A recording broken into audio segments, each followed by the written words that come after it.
kailaw, welcome to my mini vlog.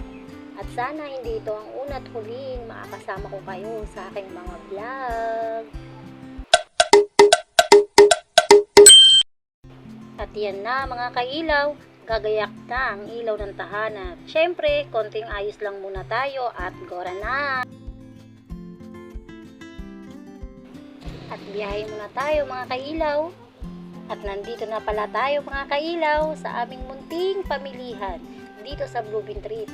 At madaling araw pa lang, talagang madami nang namimili.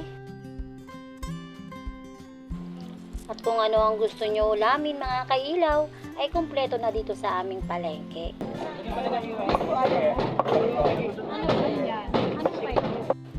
Bumili lang pala ako dito mga kailaw ng 1 kilo ng pork ribs sa aking suki.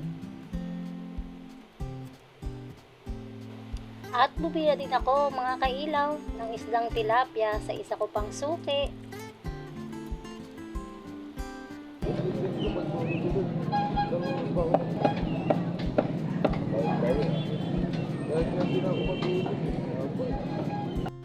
At bumili din ako ng okra mga kailaw, panahog.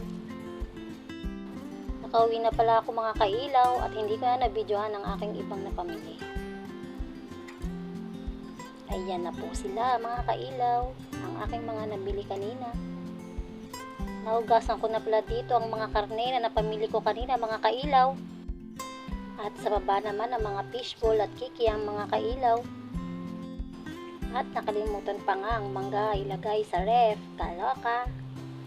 Sayang time na tayo mga kailaw. Kayo ba mga kailaw?